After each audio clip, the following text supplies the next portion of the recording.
go.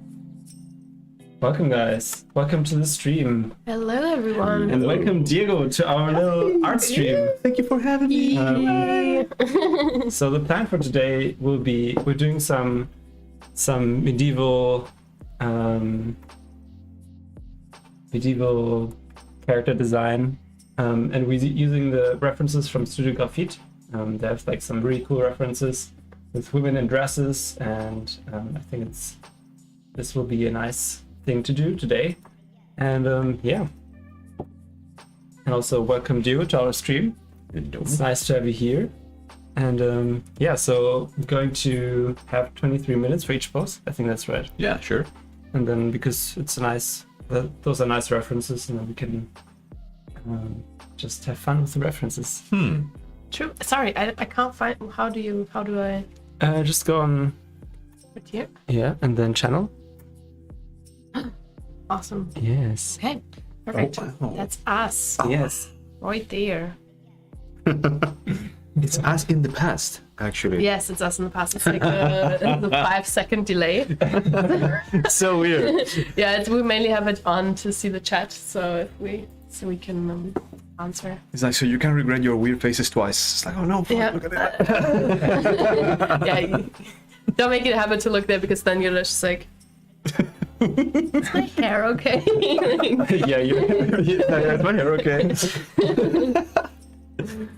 Nice. Okay, so Kevin's gonna start with the stuff. Yeah, and it will be just 23 minutes. Mm-hmm. And I just used another reference, by the way. I think this is Wow. Ooh, yeah, Studio Graphite, they're nailing it with the references. It's crazy. definitely. Yeah, it's amazing.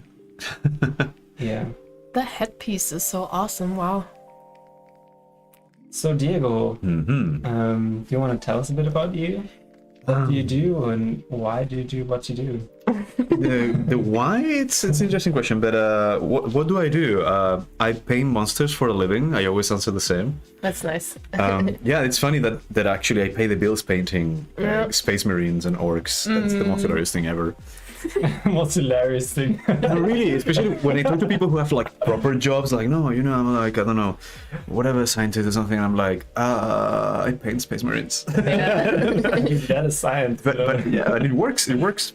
And then I mean, you get to pretend that it's something serious. And like, you know, you have all this.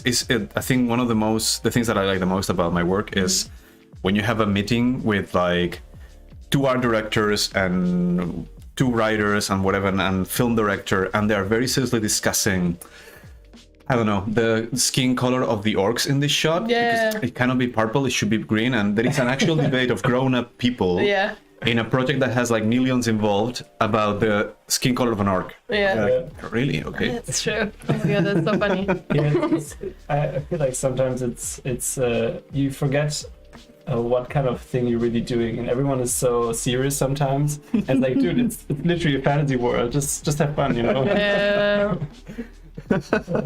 Yeah, also when you attend, like, because Kevin has been working in home office for the last 2 years, like everyone else, and I got to see like some of the meetings he had as well, and it's so like intense, you know. Sometimes it's just like really, they're like, oh no, this curve of the mountain is just, it's not it, you know. The clouds, no, it can't be like that, and Yeah. and then we talk about it afterwards, like, yeah, they didn't like the mountain, like, for fuck's sake, like, what's happening? Honestly, like sometimes you get the meeting with someone and they actually explain why something should be changed. But sometimes, especially as a freelancer, you just send something, wait for feedback, and then get the feedback. And the feedback might seem extremely random. Yeah. Like, this guy in the 3rd row in the background changed the color of the shirt to red. I literally had this in a okay. cover.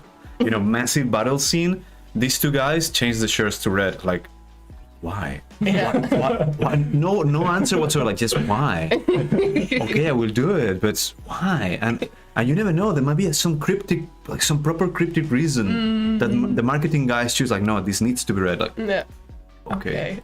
Sure. All right. Oh man. This needs to be red. Oh, yeah, that's hilarious. Mystery. So it's Ignarf here. Hey everyone. Extra special hi for Diego. So it's Steven, do you know? Ah, yeah, of course. Sorry if I don't hope I hope it's okay that I reveal your identity. Yeah, we've checked that already. Yeah, okay, cool. It's all right. Cool that you're joining us. Sweet. Yeah, it's And then, yeah, also when a friend of mine is working with a lot of print, like publishers and stuff like that, and for her it's always really annoying when the pipeline is really long and like a lot of people have to decide about the artwork, and they don't necessarily know like composition or like art in general. They're just like people that have a say in it, and like a lot of people. And then like the feedback loop takes forever because so many people have to like it, and then they want to change random stuff, and they're like, no, she needs to smile, and it's like, this is the horror book. Yeah, well, she needs to smile because it just sells better or whatever. No, like, yeah. absolutely. Like the thing is that it might be just an ego thing, but it really changes everything when the feedback, the one who provides the feedback, is also an artist, and hopefully one even more skilled than you are, because then you are like, okay, this doesn't make sense to me, but if you say so, you're probably right. But when it's someone that is just like a name in the list of the mailing list, and it's probably just like a marketing guy or like just a link between departments, is this kind of telephone game. And you feel like, I personally feel hopeless sometimes when the feedback doesn't make sense, and I feel that it's not making the image better. Yeah. It's just like there for whatever mysterious marketing reason, or like the people taking creative decisions are money people, like they're marketing people or producers, and you're like, yeah, but this is completely destroying the composition. It doesn't make sense. Yeah. I think that's the worst thing sometimes, like trying to marry the artist with the market, and then you have to do those things you don't really want. I mean, once in a while, for instance, I remember, Bjorn Harry, the illustrator from Sweden, I think. Oh yeah. So in one talk he made, he actually talked about this, and he commented that we should never really get this attitude towards the client of like, oh, they don't know what they're doing, or kind of like antagonizing the client. Because usually what happens is like, especially as a freelancer, they know the end goal, they have much more information than you have, so maybe things that don't make sense to you, they actually make sense in the whole but still, that you should always try to establish a dialogue. It's like, hey, I know you want this, but what about this other thing? Because and you basically enumerate the reasons why, as a professional, you think it works better. But honestly, 90% of the time, they basically say, yeah, you're right, but do what we say. Yeah, okay. Yeah, I mean, you're hired for that, right? But that's true. I kind of get it. You can't see where it's actually going with the whole project, and at the end, you're just giving them your abilities to just put out the work, and the personal stuff is getting more into the background. I mean, I think it depends also on the position in which you are in the team. Because if you are, let's say, you're a concept artist within a team of like 5 other guys with 2 leads and another director, and then this is the contact with the actual client, of course, you have to trust your lead because you don't have the full vision of the thing. But sometimes when you're hired with a more prominent role, like let's say you are the one artist who's going to illustrate a book, or the one artist who's going to do the art guide or the image for a new project or a new faction in a game or something. If the client treats you like a human printer, like do as we want and just make it pretty, I think it's a waste of money and time for everyone. True. Yeah. Like they should trust your vision. It's like, okay, we've seen you what you do. We like your work, the way you work. We try, and sometimes I have some clients who actually did this. Like, this is the brief, but you interpret it whatever you want, because we know that whatever comes out of what you do is gonna be nice. I'm like, really? Aww. And it's amazing. Yeah. That's true. It's I think key to all good work relationships actually is trust in the ability of the other person, and kind of like clear division of power, basically. Like, I give you this piece to interpret as you want, and I trust you to do it well, and if there's feedback I have, then you trust me that I know a little bit more than you. Like that kind of really working with each other and not trying to mess each other up.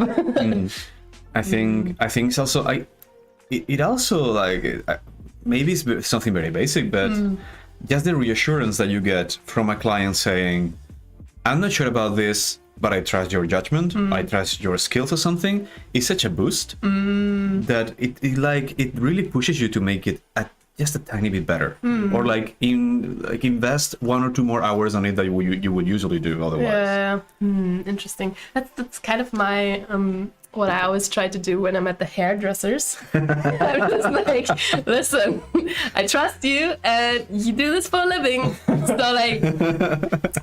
I hope you know what you're doing. I actually do that usually. And sometimes it works, sometimes it doesn't. That's a good example because you also exactly. You don't want to antagonize someone with scissors near your ears. Yeah, I'm not messing with that. It's like, I don't know, antagonizing your dentist. It's like, no. Oh man, it's so true. Oh man. Oh, okay. Steven. Yeah. Oh yeah. Steven says that. His identity is revealed every stream and it's becoming a running gag. That's true. I'm sorry. Oh, he should be changing his nickname every stream. That would be good. Yeah, I think it's fine if you antagonize your client because the frustration is real. You can't rant about stupid feedback. Or you can rant about stupid feedback, but you should not let your emotional response rule your communication. For sure. Yeah. Okay, hairdressers are like the one place where I never let them make a decision. Oh, really? Yeah, I don't know. I feel like I can always fix it myself if it's like really bad. But then again, I just, shave it off if it's really bad. So. Every time I did it, it came out like a 90s action hero hair.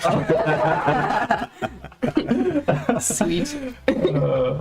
But I do agree with Steven in that point. Like sometimes it's exceptional, but I had a couple of these moments with different clients in which, they get on my nerves and the project is not looking good and it keeps like getting messier and messier because the communication on their side is failing. And then I have to double check. It's like, okay, in all this mess, how much of it belongs to me? Yeah. Like, okay, no, I'm not responsible for this. And then I tell them, like, guys, a couple of times I quit. I was like, okay, guys, you don't have to pay me. I just quit. I cannot stand this anymore because of all these reasons. And I love to have all the emails set up in different folders and so on.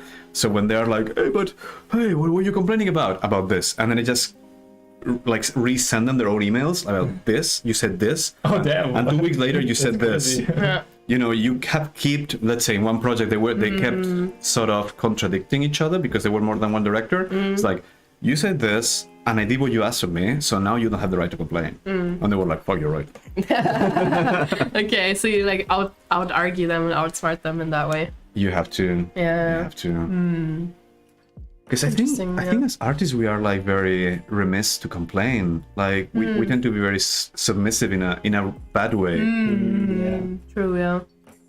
I mean, what was a friend of Kevin is working in a 3D agency, and they have like this poster on the wall that says, yeah, we can do that, but it looks like shit. Yeah. Basically. It's in German, it says, können wir machen, sieht aber scheiße aus. Yeah, I totally agree.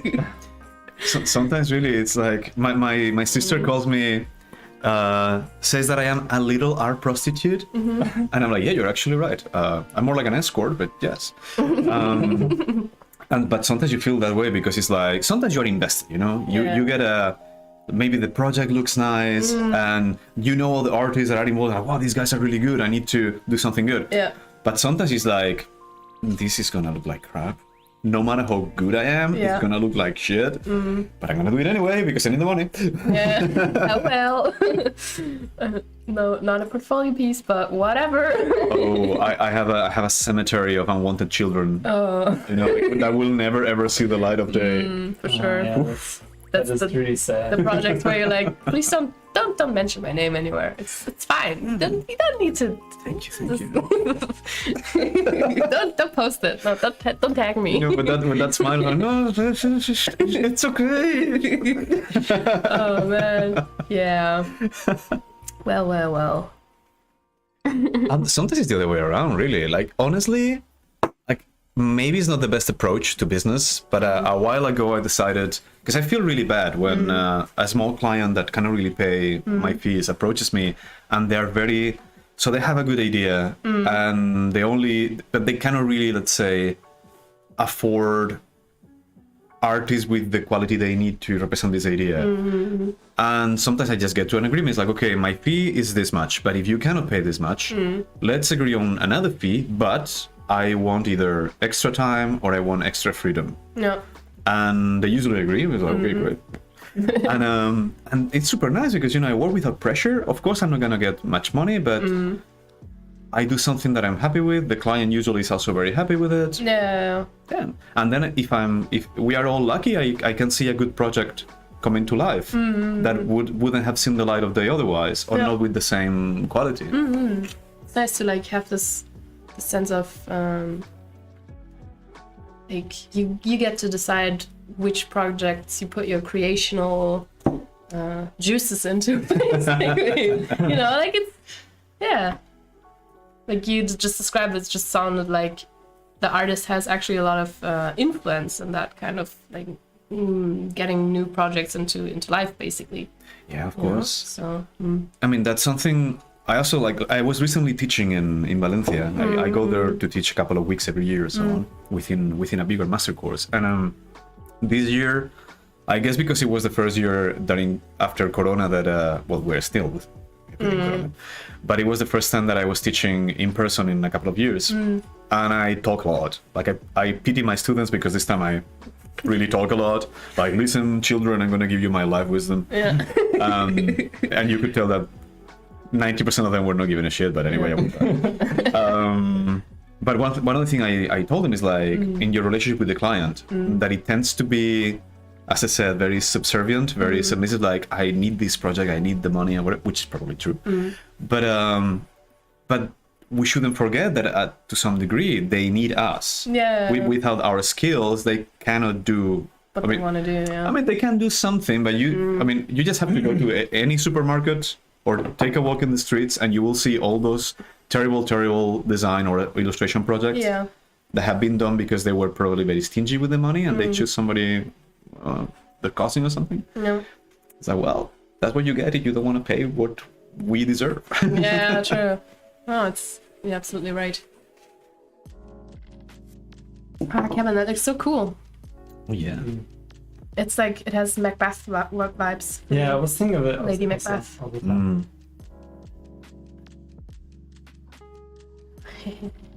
Nice. Do you know this Japanese film director, Akira Kurosawa? Yes. Rings a bell? It rings a bell. Wait, what did you do? So many, like the Seven Samurai. Yeah. And also he has one that is called Throne of Blood. That is a literal adaptation of Macbeth, but in the Japanese feudal setting with samurais and so on. And it's amazing. Oh my god, I actually want to see this. Yeah, really. I think Bilek would also like to see it. Bilek is also. He probably has seen it, no? Probably has seen it. Yeah, true. But we recently watched the A24 adaptation of Macbeth, just like completely black and white. With Denzel Washington. Yeah. Oh, who is that? It's good. It's really cool. The witches are amazing because it's only like one actress playing all three witches, and it's really like it's like an old woman, and she's almost like she has the body of like a contortionist, so she's like really small and skinny and like weirdly twisted, and it's just crazy, and the voice is so intense. Yeah, it's good. I liked it. I mean, Macbeth, I feel like I've seen a lot of adaptations of Macbeth for some reason. Yeah. Like, it's a classic. I don't even care about it that much, but I just feel like I have seen it a lot. And yeah, I really appreciate it for the witch. The other parts were just Macbethy, Macbeth being crazy, the Lady Macbeth also being crazy at some point. Like, yeah, sure. But the witch is a good one. So let's continue with how much time do you have left for this, actually? 5 minutes. All right. 5 minutes. Looking really cool. Yeah, I should spend more time on the face because everyone's looking there. It looks like super unrefined. But I'll just keep it as simple as possible, I think. Yeah, everyone in chat, if you have any questions for Diego, just let it out. I mean, this is your chance right now. Otherwise, but you do quite a lot of teaching as well. right? Well, I have this master course that I mentioned. That is, of course, not mine. I'm just one of the teachers as well. And I used to do a lot of mentorship as well online. Oh, right. Yeah. I don't do this anymore, at least not at the moment, because I don't have time. Yeah. But actually, I love it.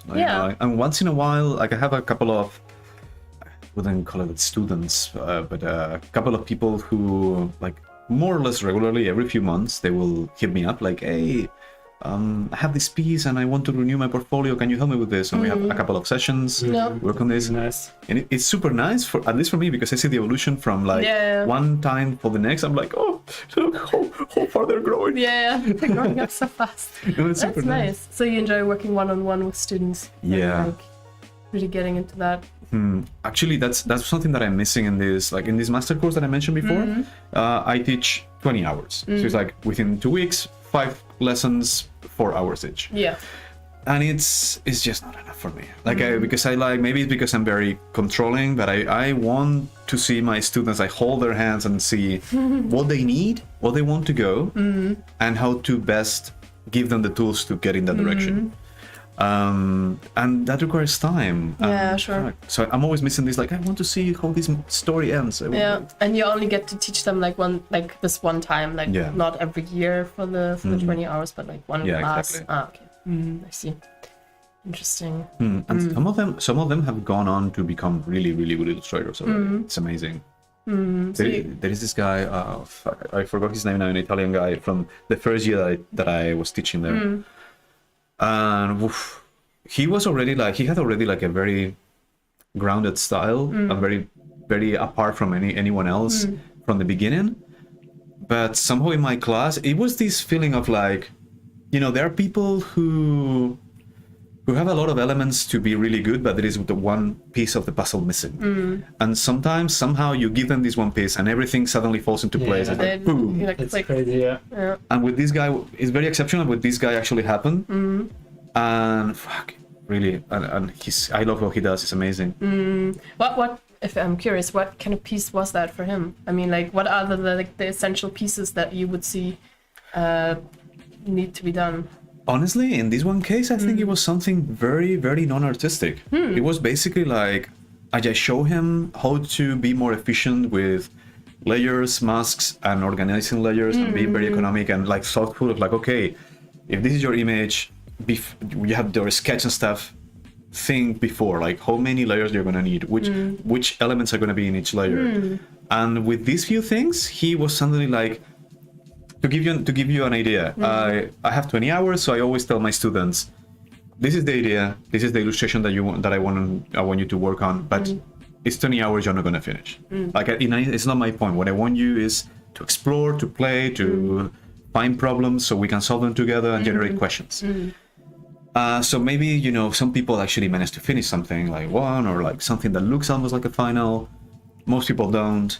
This guy finished 5 illustrations. Oh, damn. 5 full illustrations in 20 hours. Sick, okay. What the hell? Really, really super nice. Okay, they were not like extremely complex. Yeah. They were all within his comfort zone, but still, wow. Yeah, definitely. So you managed to find out that he needs this piece of information at the very start of the course, and then he was just like, all right, going rampage, basically. Yeah, really. I mean, it also helped that he was asking questions. Because, for instance, I don't know how it was you when you were studying. Sorry, how it was for you. But I always had, as a student, this sort of like very reverent respect for teachers. Like, even if they were really nice, the teacher was there and I was here, and there was not such thing as a friendship between student and teacher. Yeah. Whereas like some of my friends were like extremely friendly with teachers, and that really freaked me out. It's like, why you keep your distance? You peasant, you have rights. But of course, that translated into them getting a lot more information and knowledge out from the teacher. So I'm talking here about honest, nice kind of like banter and stuff with the teacher, for sure. Not like these lavish of like, oh, your teacher is so nice. No, I know what you mean. Like, they just like seem to be way more chill. Yeah. And like approach the approachable teacher. And I was like you. I was like keeping the distance, and then just like, nah, I'm not gonna talk to you. Or like I always found it really hard to like just write people that I liked. like art for art advice or something. And Kevin always did that. He was like, oh my god, I love your work. Like, do you have any tips for me? Or if they didn't reply, then that was fine. But That's it. just like, Perfect. What's next? yeah, I was a very talkative guy. not talkative guy, but I would always write people. Oh yeah, wait, I can set it up for you. Because this is Clip Studio Paint, it's not Photoshop. I hope they do. Oh. Hello, fabulous kids. Thank you for joining us.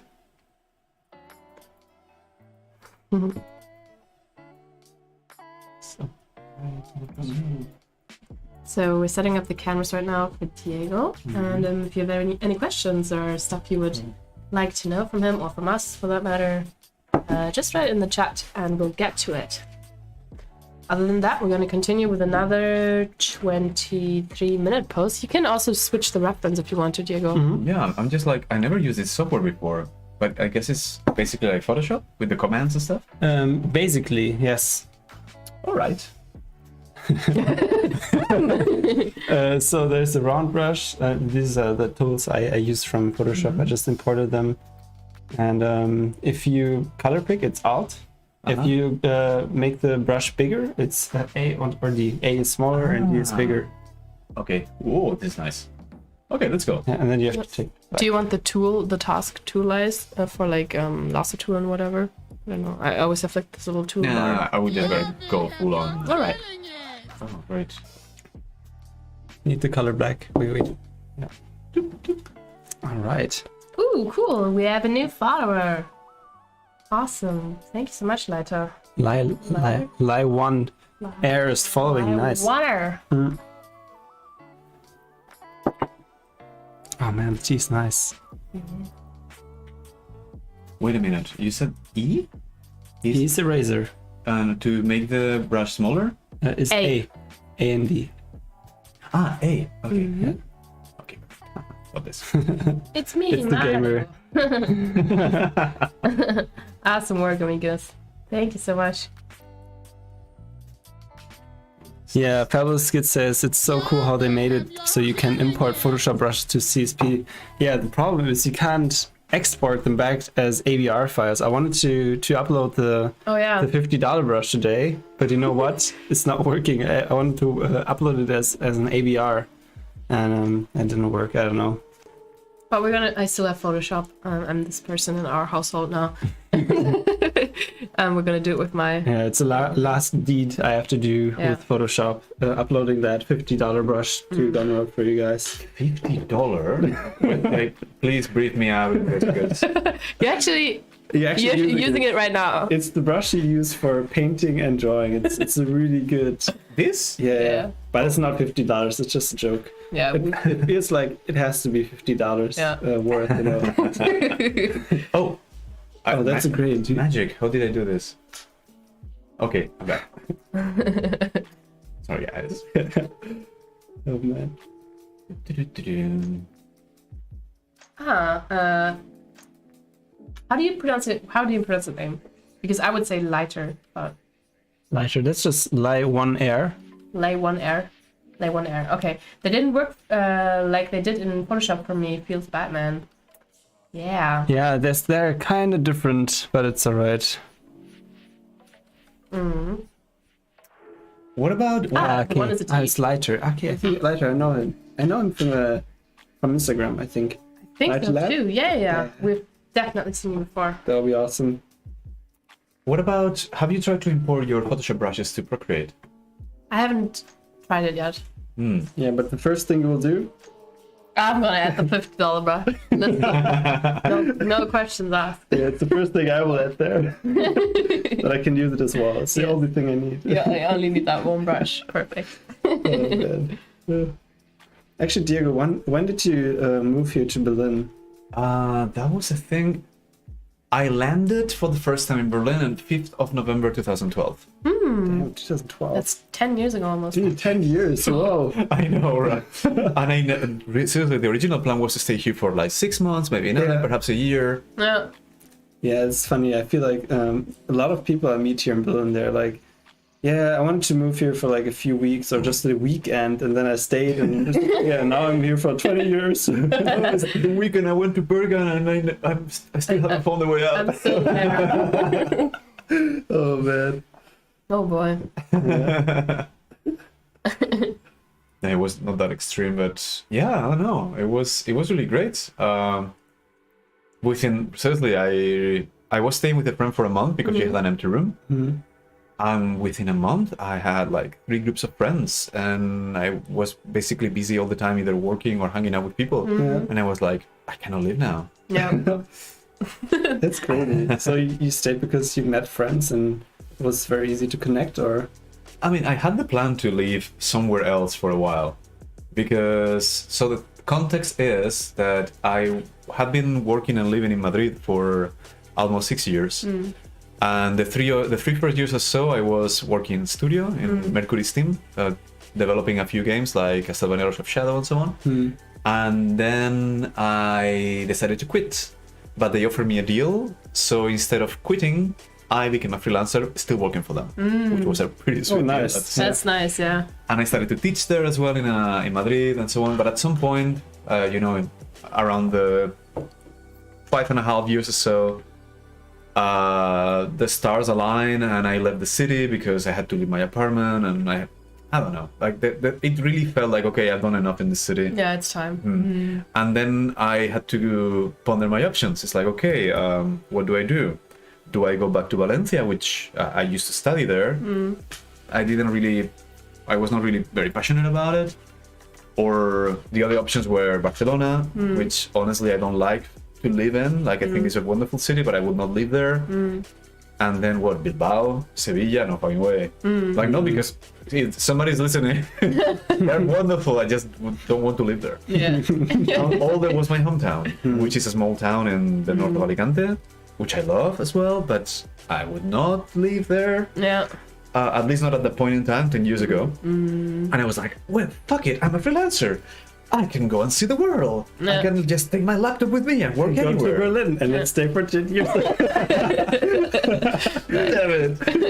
No, I mean, actually, you do travel a lot, right? I mean, most of the time when I am in contact with you, you're either in Spain or you're here in Berlin. Actually, yes. That's true. Yeah. So it's not as extreme as we're just said it would be. Yeah, absolutely not. I mean, there have been years in which I traveled so much that I hated it.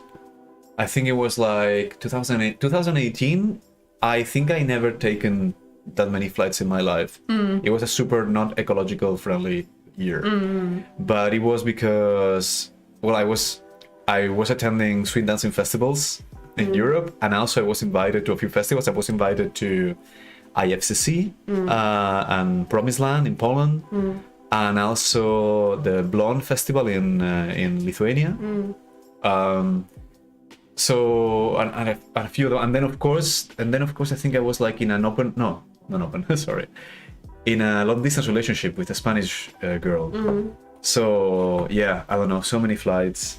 It got to the point in which I haven't, in like a period of 6 months or so, the longest consecutive time that I've been in Berlin had been 2 weeks. Wow. Crazy. And my friends were like, "Hey, are we still friends?" Like, it was terrible. No, it sounds amazing to travel so much, but it's terrible actually. Yeah. Yeah. Sounds stressful, honestly. Yeah, it's hard to find, like, to prioritize what you really want in life then sometimes, and then you realize that you need to have like a priority, right? And it's friends and spending time with them, or is it work? Is it family? It's really hard. And then having like a long distance relationship doesn't work at all. Keeping the balance for sure. Yeah. It's really hard for you. We have a question actually from Steven for you, Diego. Hey. He's asking, what was one of your favorite works or projects, and what makes it your favorite? Oh wow, it's hard to say. I think I still have a lot of love for all the illustrations that I did for Total War Warhammer 2. They're so juicy, man. I love them. So it's not because they were super good. Like, I think the Skaven one that you chose is probably everyone's favorite, including mine. The other ones are like, bit hit and miss, but the whole project, it was just so nice because the team in Creative Assembly were so nice to communicate with. It was very nicely paid for my standards at the time, and also it had the one. Well, it was Warhammer that it's in a universe that I really love, so I was feeling at home with that, and also. They gave me usually between 4 and 6 weeks to deliver every piece, but they were released to the public within like 2 or 3 weeks. Oh my god. Nice. That's a dream, man. Yeah. That's a dream. So yeah, no, it was a beautiful, beautiful project. It made my year. Yeah. Well, I'm here. Also having them released like after 2 weeks, that's such a dream. Oh my god, Kevin. Oh my god. Kevin's still waiting for his artworks from like 3 years ago to get released. Yeah. Today I was checking actually for another piece of artwork that I did, and that was super hard to do, and the project hasn't been published yet. It has been announced. It was announced like 3 years ago, I think, or 2 years ago. What? Okay. And I'm still waiting for it to be released. Yeah. And I get this paranoia of like, has it been released, but they didn't like the image and didn't use it? I was gonna be like, is it released? The release date? Yeah, Nigel says they're so good. I think they're doing the Warhammer artwork. Yeah, I love them. They're crazy. Like, how long did you work on them? 4 or 6 weeks then? It was usually 4, but sometimes they gave me a bit more time. But really, I think people have a misconception about these big scenes with a lot of things happening. And it's true that sometimes they get a bit overwhelming, but for the most part, I think they're easier than smaller things. Oh, really? You can get away with a lot of stuff. Well, that's interesting. I'm not sure about that. But no, for real, like I remember myself, my 17-year-old self, or like 17, 18, saying to one of my classmates in illustration, like, I hope that nobody ever commissions like a battle scene to me because I hated them. Wow. Now it's your strength, man. Now it's your strength. Yeah, because seriously, once you figure them out, they're really easy to do. Seriously, I'm not even joking. The thing is that they really seem that they are that very overwhelming with a lot of things going on, but yeah, they're very economical to do if you are a bit sneaky. Yeah, okay, so you just like make the composition work basic, and then the detailed stuff is not as important anymore, or? Exactly. Like all the detail is focused on, like, let's say the 2 or 3 focal points you have, and the rest is basically like very elaborate visual noise. But even for the viewer, like nobody is really gonna stay there like in these old paintings that you can see in the museums that are like 3 meters for like 5. Nobody's gonna be there for 2 hours like, oh, look at that horse in the bottom. Like, well, I am that person. Like downloading a picture at ArtStation and then zoom in.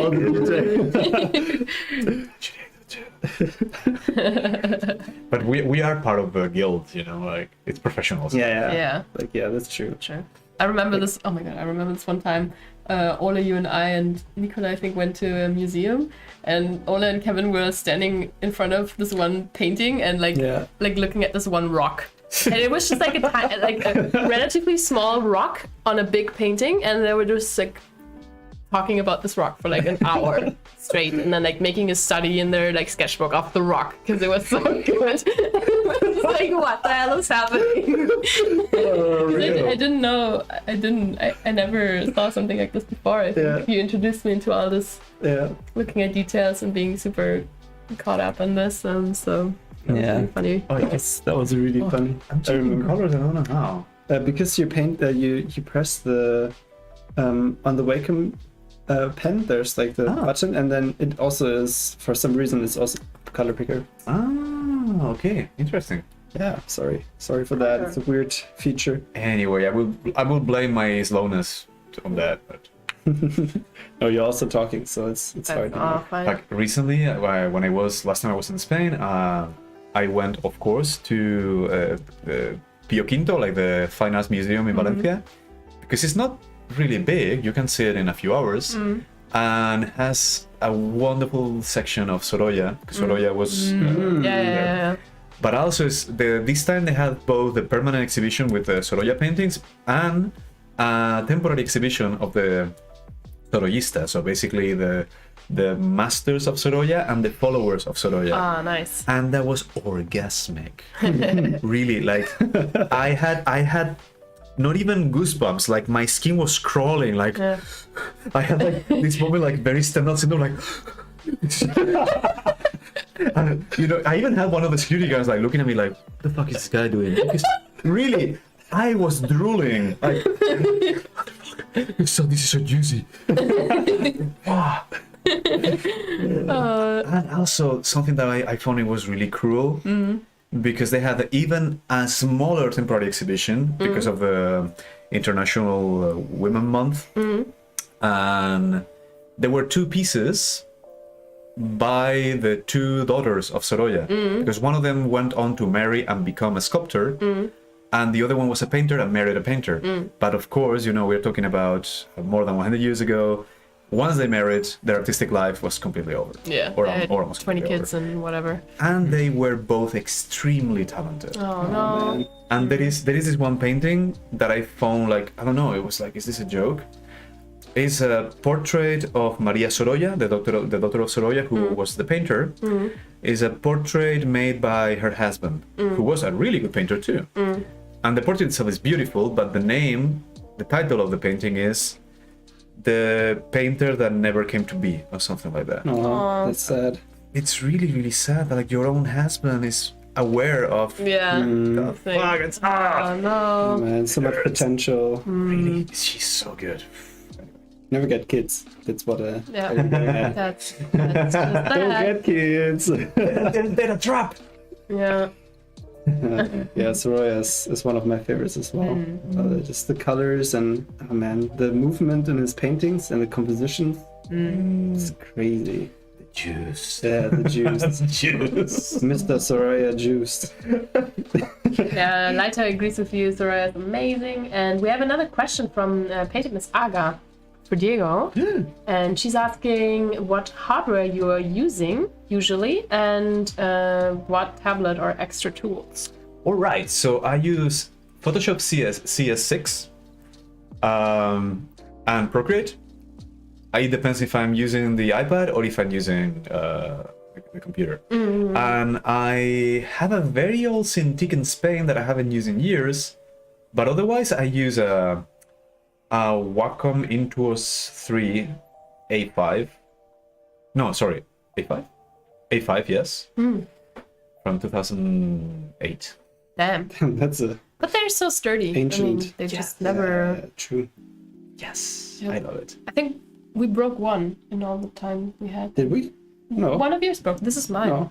I still have the other one, as in. Yeah. Oh, wait, yeah. This is my old one, and The other I one is have another one. I think it didn't work. I think it's not broke actually. It's broke. No. It works. It works. No.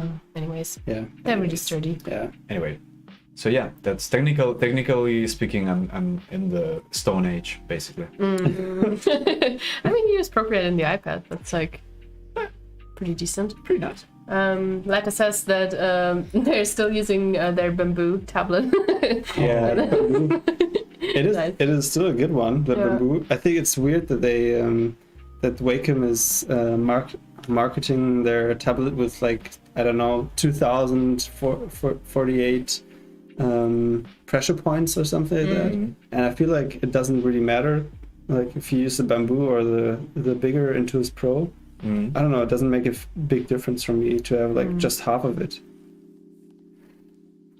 I don't know. Have you noticed anything from that, or?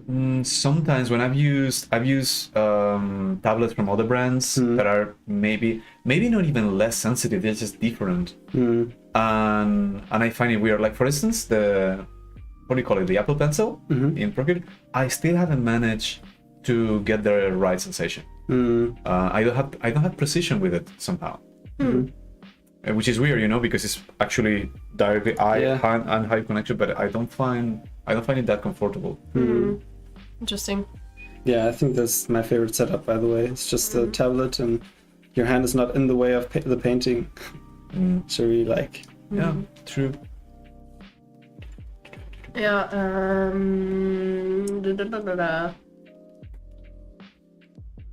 Yeah, Fabulous Kitten says vacuums are so durable, and then Lighter says that the old ones are durable, but the new ones are not as much anymore. And they also say that once you go above 4K pressure, it just doesn't really make any difference anymore. Yeah. Yeah, I had the feeling that it's like when I used to play basketball, and you had always the kids who bought the last Nike because you know Jump higher. and it's like, dude, unless you are an elite sportsman, it's not gonna make a difference. Yeah, no, for sure. Yeah. That's a good example. Oh man. When you started out with art, did you have a goal? Not at all. Not at all. Just started out and. Not at all. You know, it was. I started art on a whim. Mm-hmm. I was going for science because I had to choose specialty, Mm-hmm. and I didn't know exactly what to do because I like a lot of stuff, and I was like, okay, I guess my best option is either in Spain at the time you could choose different possibilities, and one was pure science, and the other was like mixed science. Mm-hmm. And mixed science had also philosophy in it, and had like some more like literature and stuff. And physics and mathematics, and I was like, I'm gonna go for it. And one person just crossed my way like, hey, you know, this year they're actually opening an art option in this one school. I was like, oh, okay. I was like, I remember thinking, nobody expects me to do this, so I'm gonna do that just for the laughs. Yeah. Oh, crazy. That's awesome. So you're not one of the I've always drawn since I was a 4-year-old person. Yeah, Oh, okay. absolutely. But I never. But I did it always for pleasure. For pleasure. I never really thought that I could do anything with it. Yeah. Interesting. That's so cool. I think that was the turning point with this crazy Finnish guy that I met in Prague when I was in my Erasmus. That he was the one person that opened my eyes and saw so concept art, is that a thing? And it's a community of people who work from this, and what I can make a living out of this? I thought it was a joke. So yeah, if it wasn't for this guy, I wouldn't be here, literally. Crazy.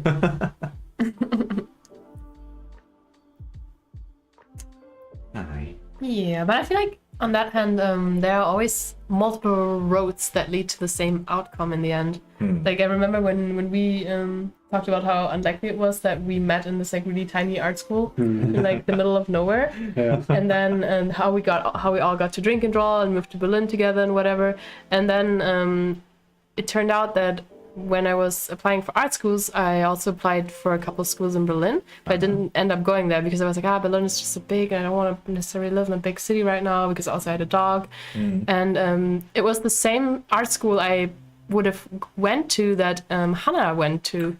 So if I would have gone to Berlin instead of to this tiny art school where I met Kevin, I would have probably still ended up with Drink and Draw, maybe because I would have met Hannah, and Kevin would have maybe still went to Berlin at some point. And you know what I mean? Like, That's crazy. just when you say that you only get to know concept artists through this one Finnish guy or Swedish guy, Finnish guy, yeah. Then maybe if he wouldn't have been there would have been some other Danish guy, maybe, or girl. Yeah. That would have been like, You would have found out. San Diego. You would have found out at some point. Actually, the only alternative timeline that I was really scared of is like if I would actually have listened to what everyone else was saying. Because really, like, the feedback that I was getting at the moment was, well, at the time, was that, I was doing my monster designs and so on, which it was concept art, but I didn't know it was concept art. And my teachers was saying like, why are you doing this? Like, nobody really cares about this stuff. This is not art. Oh wow. This is not. This is not art. Yeah, this is even. I was kicked out of the illustration department and everything. Like, what? Nobody cares about this. You have. What did you say? That this has no soul. And even the kindest teacher would say something like, I mean, you have good hands. Why don't you do like animal illustration? Sometimes I was like, no, because I want to draw fucking monsters. My own animals. So but what if I would have been in a different situation? I would have say, okay, I'm gonna try this. I would be doing something else. Yeah, crazy. I wonder. But I guess it's also like the way you grew up. I don't know. Did you grow up with Warhammer 40k and all of that?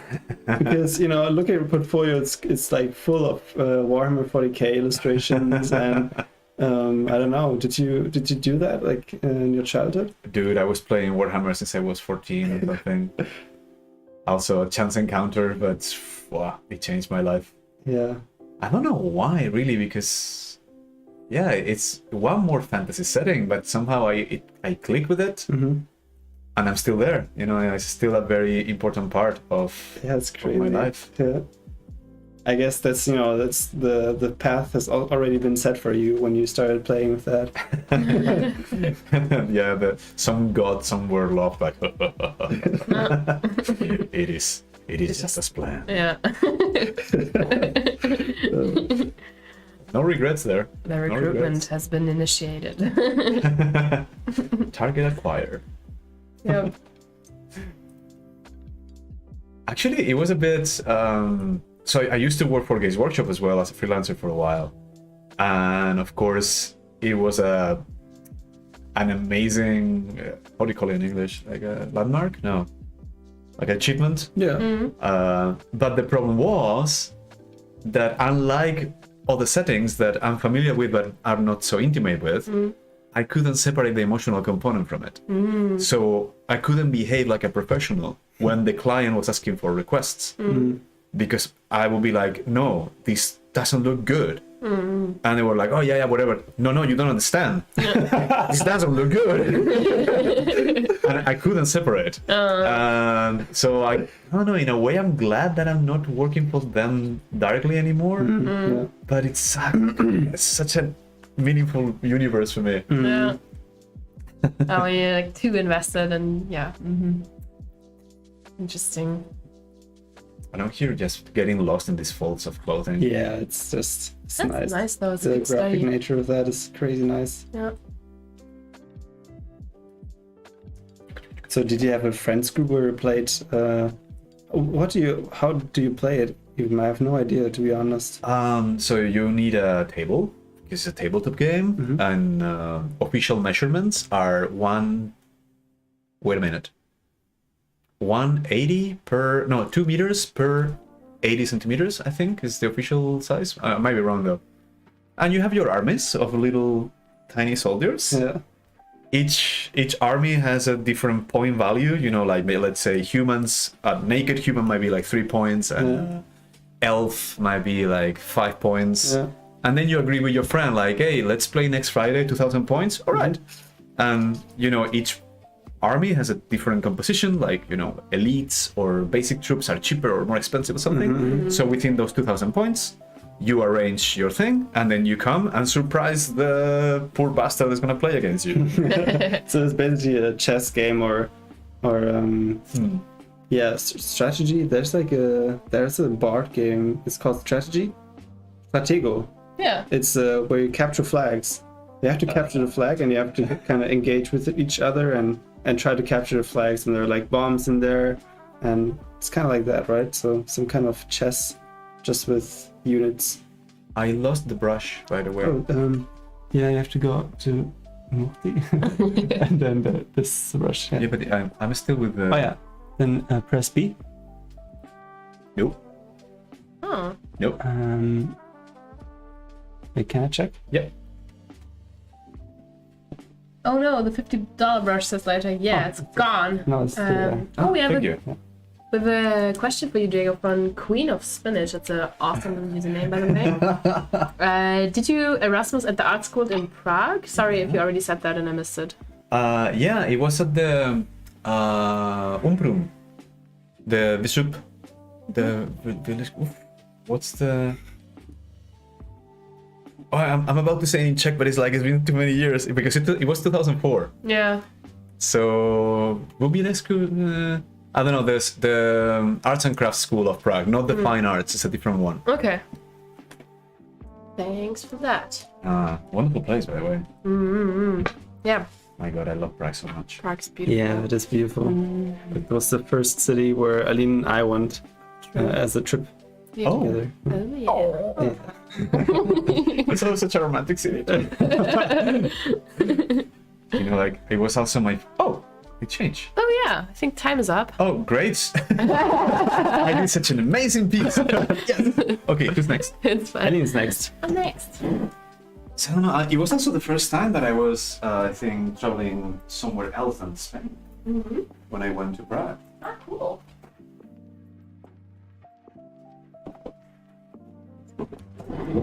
You can also change up the pose weights. Yeah. Yeah, I mean, yeah, by the way, guys, the reference we're using is from Studio Graphite. Yeah, it's amazing. Yeah, check it out. It's really nice. And they have so many good reference packs, it's crazy. Actually, what this one we had at the beginning. It's a bit overwhelming. They have a few that I saw recently with extreme angle poses. Oh yeah, like splash art poses, right? Yeah, it's also very helpful. I mean, I can imagine their studio, right? They're doing a lot of splash art as well. It's just so handy for them to have the studio and do their reference shots. Yeah, It's crazy. they also choose very good models too, with like either very very nice talent for posing or very nice physiques, very defined, super nice. And the costumes are just top notch. It's crazy. Yeah, that really says a difference though. Yeah. Like investing in good costumes. my Yeah. God. Although with these reference packs, I always have kind of like the same. I feel the same limitation. Like the poses are really nice, not just the graphic studio ones, but in general reference packs. What I struggle with is not so much usually the poses, is with the lights to get the shadows. Come in a bit more. Yeah, I'm still here. To get the shadows right and be able to manipulate the light. And of course, you cannot really do that with photography unless you find one with very specific light source. Yeah.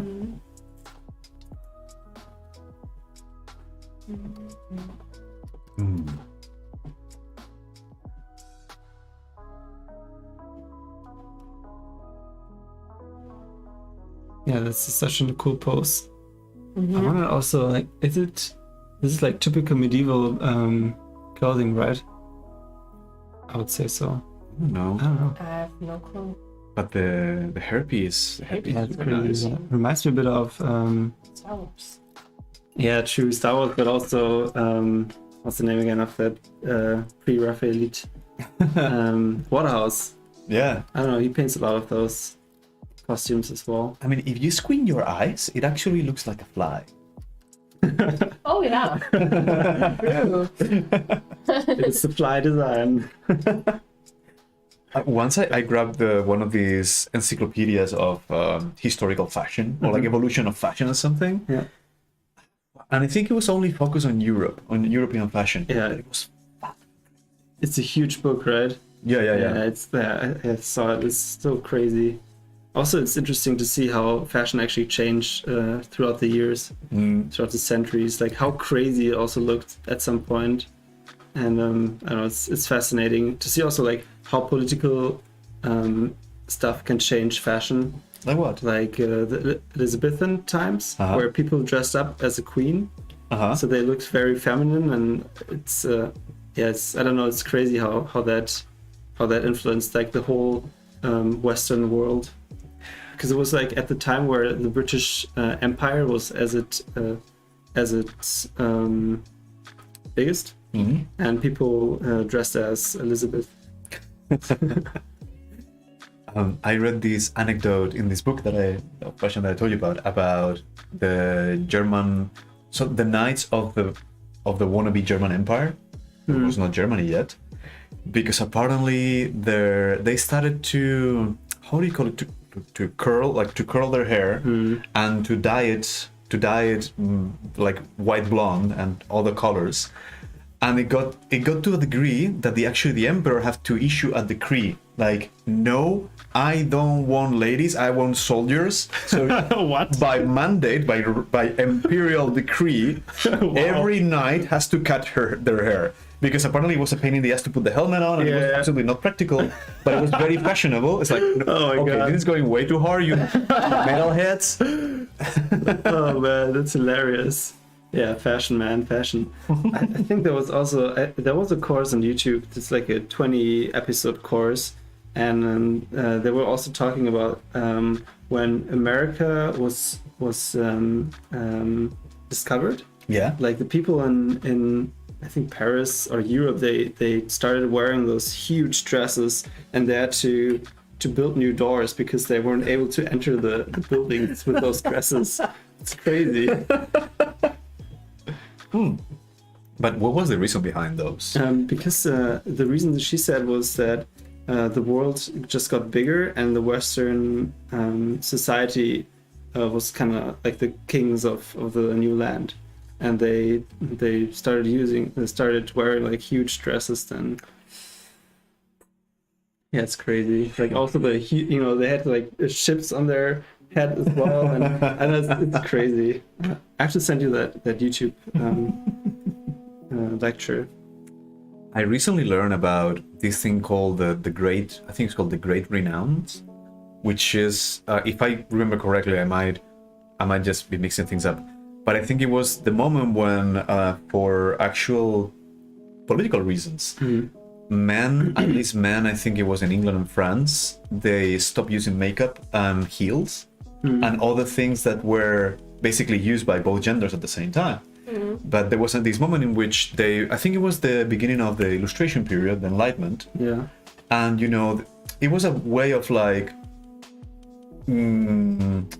separating themselves from the more frivolous part of society. It's like, no, we are intellectuals, we are an Enlightenment, we only listen to reason, so we take all those things away. And it was like austerity in their looks. Which I found really funny because until that point, everyone was wearing makeup and there was no problem. But what was the reason they stopped wearing it? Because of this, all the intellectuals, I mean, that is what I understood. I might be making things up. But all the intellectuals that were, of course, 99% men, and they were pushing forward these ideas of reason and the light of reason and logic and so on and so forth, and science. And to basically separate themselves from the profane madness. Yeah. All right. So to look also more seriously, I guess. Exactly. Which is something that I read as well in regards to women in the Western world, which was really nice too. There was an article that talked about women in society, and like basically there is this degree, this understanding, probably like mostly in Anglo-Saxon countries, of like the darker the skin of a woman, the more sexualized she is. And the article tried to explain why.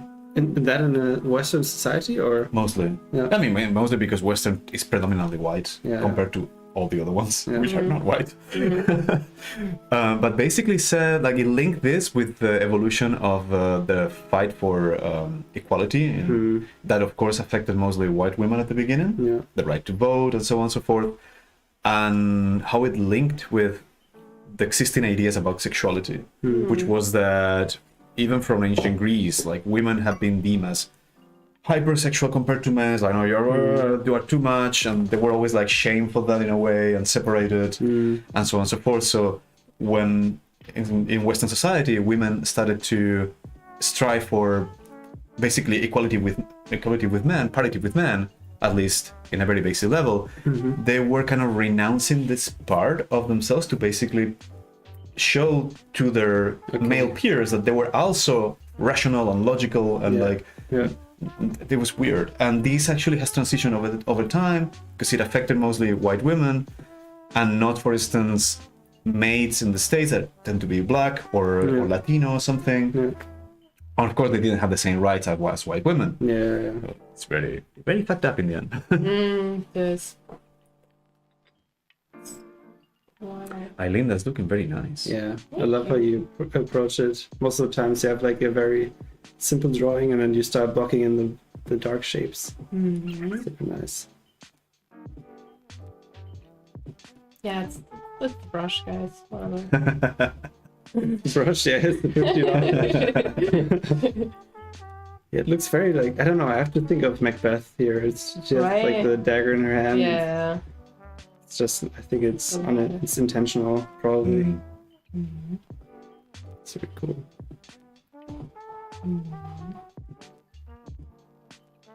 How much do you work right now, actually? Do you work a lot? You mean in terms of hours? In terms of hours or commissions, like, do you usually try to get like so many commissions that you have to work like five days a week, or how do you structure a week? I tend to work every day, but I don't work 8 hours a day.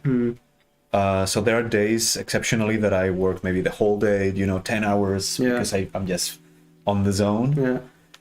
And there are days that I work 2 hours because I'm out with friends and doing sports, whatever. But I tend to balance out. What I do, I try to set up like a schedule for the month and a schedule for the week. And then within the week, I schedule for the day. Like, okay, today I want to finish this and that.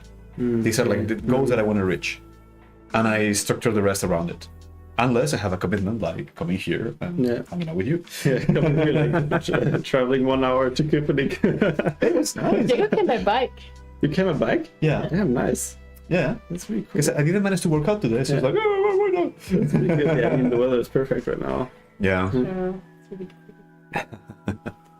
But yeah, I this topic of the amount of work, actually, I didn't. When sometimes it probably happens to you too. Sometimes maybe you're working and then you get this Yoda moment of like a voice from the past from one teacher that told you something. Is like, fuck, he was right. Don't you have these moments sometimes? What do you mean? Like in regards to working, like how much you work, or? Oh, in general, I guess the thing is that I had this very cool teacher when I was in my hometown studying illustration. And in the last day of the last course, he gathered like, hey, come here, kids, I'm gonna tell you a story. And he gave us a bit of like life talk. And he said something that didn't make sense to me at the time, but he basically said like, from your 20 to 30, forget about sleeping. From 30 to 40, you start to choose the projects you want to work on, and from 40 onwards, you simply earn money. As an artist, that was like the rule. Okay. Basically, he said like, okay, this is basically the thing, and I was like, yeah, whatever. But actually, I realized that roughly that's been my evolution too. Like my 20 to 30 or 30 something, I was working my ass off, super driven with 1 or 2 burnouts and everything. Then like somewhere in my mid 30s or like mid to early 30s, things started to get a bit better and better and better and better and better and better. And now I'm getting in this position of like, fuck, this is really nice. Really, like it's this weird, I guess it's a evolution because also after several years working as a professional, people who now are art directors or leads in projects. They know you, and you are somehow established up to a degree. Right. Man, I forget that you're 40 years old, right? 41. 41. This year I'm gonna be 42. Yeah, forget it, because you look so young and you're so fresh, man. Thank you. I must rise. Yeah, we're talking like, in your 20s it's like that, in your 30s so that's where he is actually. And then in your 40s. Just continuing. It really hits me sometimes, especially when I go there to teach in Spain and so on, because it doesn't matter how old you get, the students are always around the same time, about the same age. And I find always the same patterns. There is always someone in class that thinks he knows better or she knows better, and they will never ever listen. And they're going to be a constant pain in the ass. There are some people who are like extremely shy, and that reflects in their art and the way they approach class, and very afraid to make mistakes and everything. And you have all this weird mix, but every year is the same. There is always the same composition. Interesting. But yeah, that's I read this in this book actually that's over there, Why the West Rules for Now. It's really interesting. It's about like civilizations, whatever, and like how civilizations become how they become, and what are the factors and whatever. And at the very beginning he discusses like if there's like a main difference between people from different places, basically. Like, so is there like literal racism? Is this a thing in nature, or is it just not. And he makes it really clear that if you have a big enough of group of people of random composition, you choose from I don't know, Africa, and you choose one from, I don't know, Sweden, and they're like both 200 people, you have basically like the same character types. Like just what you just said. Like in whatever, if the group is big enough, you have literally the same people. Yeah. No matter where you like put it. Exactly. Yeah, it's so interesting. Yeah, and this also kind of links. Have you heard about? I think is systemic therapy. No. Yes, it rings a bell, but please explain what it is. Basically, it's like from what I know as well. Like, my knowledge is very superficial.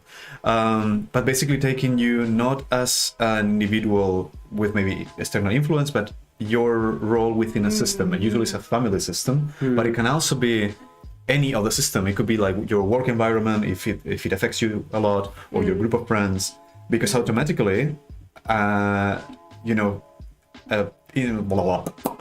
people tend to create structures, like social structures. So there will always be someone that takes the lead, and someone who's like the second in command unofficially, then someone that will take the role of like the, I don't know, just getting people together. And Mother of the group, and like, yeah. Exactly. And maybe you are one, your role is one in one group, but then it switches when you go home, or it switches in a different context. Yeah. So it takes different parts of yourself to the fore. But yeah, I always say that I hate when people criticize, let's say, collectives of people. It also applies to individuals, but because I think that people basically, given the same situation with the same elements, they will most likely behave the same way. So it's stupid to say like, oh, these people are so stupid, or they are so mean, or whatever. No, you will do the same most likely. Interesting, yeah. All right, well, question. Steven says, Diego, what's one of your traits, qualities that you would never tell a client about? Interesting. Sorry, what was it? What's one of your traits, qualities that you would never tell a client about? Oh, I would say efficient laziness. Efficient laziness. Yeah, like one needs to know how to be lazy. Like, I think one of the worst qualities of an artist is being too hardworking. Really? That's an interesting, yeah. Exactly. Like you need to be clever. Like working smart and working hard are not the same things. Yeah. And in the end, let's say my clients, if they pay me for a day rate and they pay me for a 7 or 8 hour workday, they don't need to know that I did my work in 3 hours. Yeah. As long as the work is good and it covers the needs and it's delivered on time. So Yeah, for sure. let's keep that between ourselves. Yeah, that's a good one, actually. I think, laziness is also a very negative word, but it's just also thinking about how you can solve problems in a quick way, right? So if you're just able to draw a picture very quick, and use the tricks you have to make the picture work and the product nice, so the client is very satisfied with it, why not use it? Yeah. And I guess laziness is just a good motivator sometimes, because you wanna do it quick and efficient. Yeah, I mean that leads me to a different point as well, which is I think we always feel artists tend to fall into a trap, which is like we love what we do. We just love the sheer act of painting, like moving a brush and spreading color and so on, and we can very easily get trapped into the action and forget about first the finances. Finance for sure, but also the project as a whole or life. Yeah. And I think, like in my case, for instance, I still love painting and enjoy it so much. But there are so many other things that I want to do with my time that, I don't want to. Only exceptionally, I will allow myself the treat of like getting lost in the painting, in the act of painting. For the most part, I want to get something done, get it done nicely that I'm happy with, and get it paid. But I want to go dancing, and I want to learn acrobatics, and I want to hang out with people, and that's too many things to do. Yeah, it's crazy. There's another question. Question for everyone: do you guys have a clear guide of a portfolio to get in the industry? No, I don't think there is such a thing. Like if there's a clear guide, Like a foolproof way. How to portfolio learn 3D and photo finish. Well, I mean, it depends on what you want to do specifically within the industry. Yeah. I think that general portfolio advice is don't don't put random stuff just to fill in space. It's better to have like 5 very good works than 20 mediocre works. There is somebody also told me that, and I think it makes perfect sense, that usually, you know, art directors don't have that much time to, so maximum maybe 15 pieces tops, like something between 10 and 15. Yeah. And a friend told me this as well, and I think it's a bit tricky, but it's true. Like, your portfolio is only as good as your worst work. Yeah. Yeah. Yeah, because they're gonna measure it by that. They're like, okay, if this person has a really bad day, like we're gonna get that. Do we want that? Or worse, they will hire you for that. They will hire you to do that. It's like, no, no, I just put this here because I needed a 15th image. No, please, no. Yeah. Oh, so you like masses of characters on one on one spot? Here's your job. Yeah, no, really. Like, once I published the first one, my destiny was sealed. Yeah. Yeah. You know how much I panicked with the first one. I can imagine. Anyway. Then Steven's saying, Diego, want to form atelier together? I just want to listen to your life wisdoms while I work. I can just whisper in your ear while you're working. Hello, Steven. Stevo. If you want job security as an artist in the industry, go for it. Yeah. I guess. I don't know. I don't know. Job security is an illusion anyway. Yeah, I think so too. I think What is freelance the is the illusion? best. Job security. Okay. Sorry, what did you say? I think freelance is the best. I feel like it's just you can just do most of the things on your own. I mean, it can be hard at the beginning, but I guess if you're like very stable, it's the best because you can choose and you can work your own hours and it's basically money management, I guess, like with freelance. I guess time management. Time management. Yeah, I think it's the most important thing, really. Yeah. Like, I'm tired of seeing artists falling for carpian tunnel or just burnout because they don't know when to stop. Yeah. That happened to me too. Yeah. How did you manage that? Like, what happened that you were burned out, and how did you get back to art? The first time was really heavy because I was still working in the studio. It was when I wanted to leave the studio. So I had my 8 hours job, which was never 8, it was more like 10, 11 because of the commuting.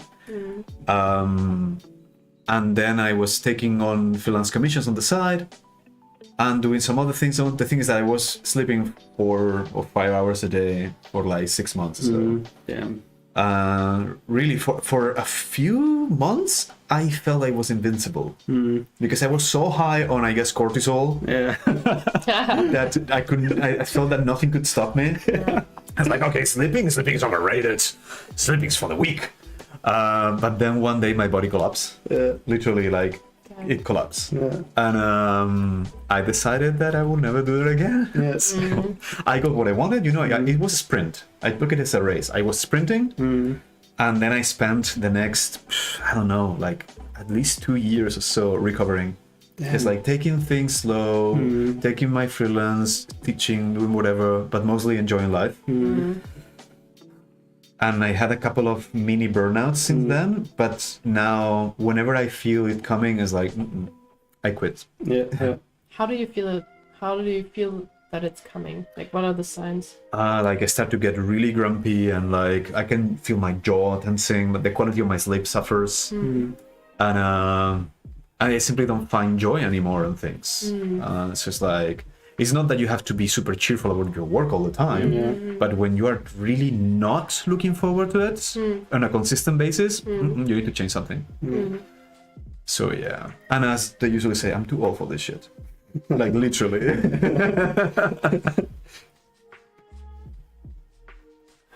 It's so Nice. Diego ASMR on Spotify. Yeah, we should do that.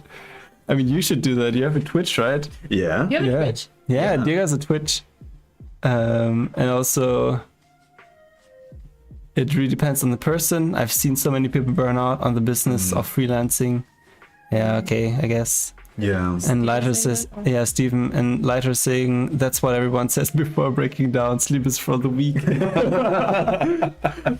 But that was our motto when I was studying illustration in my hometown. Oh, really? It was like Everyone is on the brink to insanity. yeah, the motto was like we will see when we're dead. Yeah. Oh. But really, even in this art school in Prague, the animation students they had camping equipment with them. It's crazy. Because they slept under their desks. Yeah. I've seen it. You know, they have like a little fridge with food, and they would just sneak out to the supermarket across the street, buy stuff, go back like to the and then emerge after 3 months when the deadline was over. Oh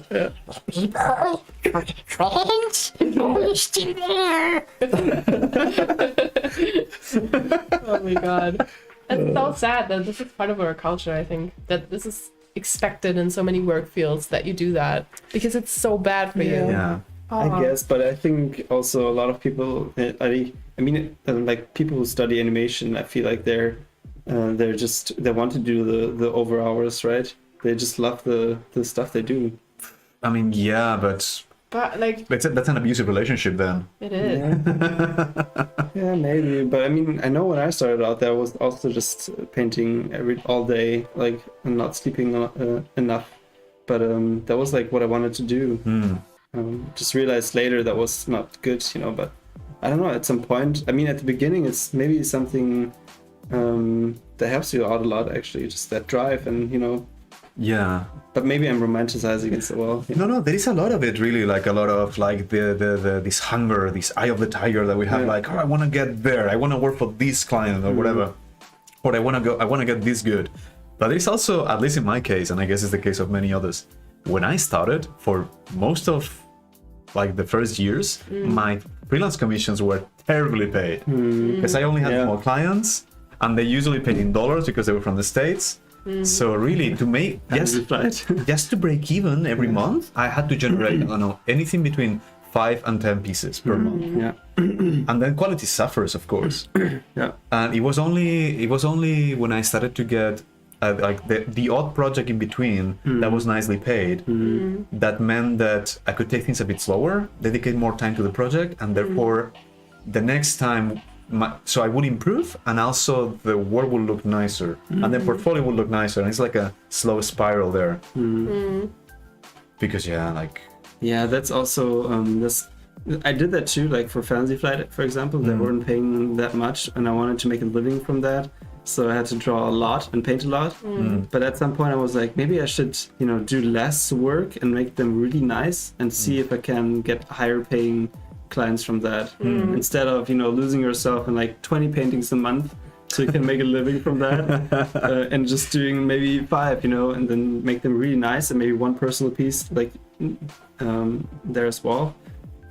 Yeah, I mean, it has a bright side though. Yeah. When you have to, you know, you actually almost ethically you shouldn't invest that much time on a project because it's not very properly paid, but you still need some quality. It makes you very efficient. yeah. Like if you need to pull off 10 illustrations in a month, you're gonna have to be efficient, otherwise you're gonna die. But yeah, it's not the same as like it's like cooking really. Yeah. Like dedicating, because time in cooking is the essence. Like it's not the same of like you can make a very nice pasta in like 20 minutes, but if you want, you know, you want to go the next step, you need to the sauce to boil for like 30 minutes slowly, the tomatoes will melt, then the spices will like, and this pushes the whole thing to a next level. Yeah. The same with painting. No wonder why, you know, Leonardo was a cooker and a cook and a painter. He was his main Da Vinci? Oh my god. Yeah. What the hell? It was his main passion, cooking. Cooking? What? He's like you. Different. Interesting. Okay, Lighter says, I once had a boss say, sleep is when we die in the grave. Safe to say that gig was a nightmare. How did you guys deal with crunch at your workplace if you were on a studio? I never had any client demanding of me like crunch time. Mostly I did it on my own because there were like I had like high expectations, you know. and I had to just make the artwork right. I wasn't able to leave that artwork as it was, so I just did the crunch on my own, not invoicing any more money for that, like secretly doing more work. But I never had a client demanding that of me, actually. I mean, when I was working in studio, there were a couple of moments of crunch, but for the most part was like the art part was only the art director suffering, which was great, or like programmers and stuff by the end of the project and so on. As a freelancer, of course, I pushed like some all-nighters and stuff, but it was basically either poor time management or just me wanted to be a masochistic and do whatever, or making the mistake of thinking, like being really afraid of failing a deadline, which is a very, very silly rookie mistake. Because usually, really, the world is not going to end if you don't deliver some orcs on time. Really, like, believe it or not, nobody will die if you don't deliver your orcs on time. Don't take yourself too serious. Yeah, but of course you have to be like professional, and if you can just tell them in advance, like, hey, this might be a few days late because whatever, something happened. And for the most part, they will, there is a human on the other side, so they would usually understand. That sounds like the Hannah approach. That's what I call the Hannah approach. Why? Because Hannah is always, she's so tilt-proof when there's like a crisis of some sorts. She's always the one when everyone's freaking out. She's just like calm and chill and composed. And when you like, I asked her about it multiple times, and she's just like, yeah, my mom always told me like to ask myself these questions like, are you gonna die because of this? No. Do you still have a roof on top of your head? Yes. Do you still have food to eat? Yes. And as long as I can answer these questions with like a positive way, like it's fine. Like whatever this is right now, it's gonna be fine. Yeah, like, exactly. We're not gonna die. Are you gonna die? No. So. All right, I hate to interfere, but we have to move on to the Discord. Actually, I know. Maybe you want to post the Discord. yeah. If you drew along with us, you can post your stuff onto the Discord. We will take a look at it, and yeah, that went by in a minute. that went by so fast. Why is it not? Okay, there we go. So post your stuff into the art stream share, and then we took a look at it. Yeah, we give you like 1 or 2 more minutes to do that. In like 3 minutes or so. I think that's enough.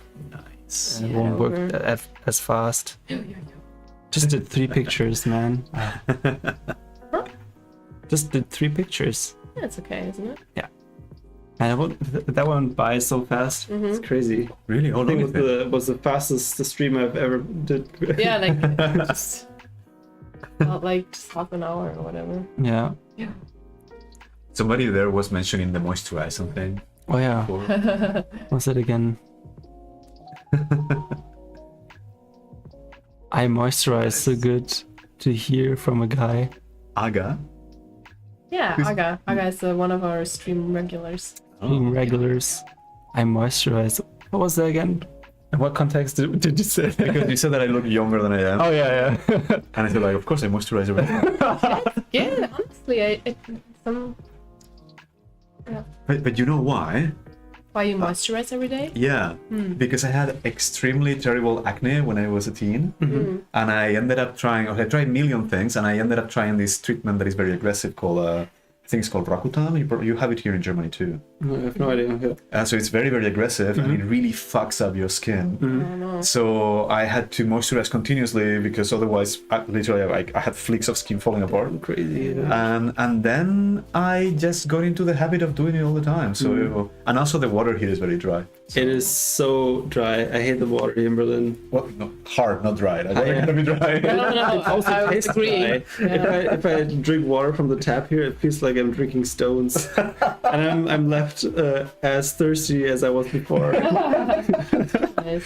Yeah, I hate the water here. So, oh, man. And I know when I moved here, I told everyone that, and it's like, man, you're just a pussy. The water is so good here. No, it's not. It's really not. I mean, the taste is okay. Like the taste is fine. Oh, not I mean, here. And Copenhagen, you mean? Yeah. Yeah, I mean, we have drinking water out of tap. It's like Yeah, it's so good. It's luxurious, of It's- course. Oh. But it's compared to my hometown, it's not good. Yeah, but that's But this also, house is also really old. When did the guy say it was built? 1500? 17? No, it was 1700, no? So I think it was said 1700. What the Yeah, hell? it's super yeah, old. it's freaking old. I mean, Many ghosts. probably People yeah. died here. That's what I thought. First as well. World like, War, oh, Second World War. Oh, generations of people here. My God. That's crazy. All right, guys. All right. Let's move to the. Maybe we can.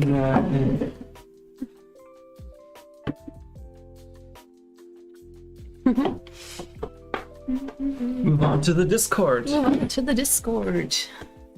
Bring me the Disco King.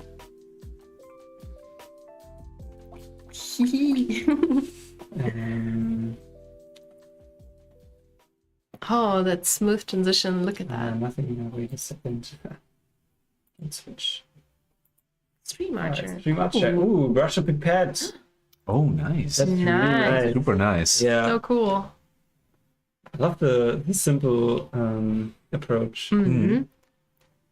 That's awesome. Sweet. Ah, Lina Ali, we met you. I met you. I saw you. Oh my god. On the ship? session. Yeah. The opening, right? Yeah, On it's- Sunday. It's always so cool when we meet people from stream that we just know the name Ah. of, and then it's like, oh my god. Very nice movement in that piece. Yeah, it's really Yeah. cool. Oh, you look at that one, like the next one too. Mm-hmm. Yep. That's awesome. Really, really sweet. Oh, that's it. Oh, okay. Yeah, but really nice. That is it. Well, guys. We hope you had a good time. Thanks for joining us. Oh, is it over already? Yeah, Yeah. no, we're ready. Oh, That's 1.5 hours. That's what I meant. It went by so quickly. okay. Thank you guys for coming, and it was a pleasure to have you here, Diego. Thanks so much. Yeah, thank you for all your wisdom. No, it was a really informative stream. I felt like you just dropped the goodies constantly. Wisdom buds. Yeah, see, it comes with the white hair. Comes with the beard. All right, guys. So have a nice night and see you soon. Yep. See you. Bye-bye. Bye.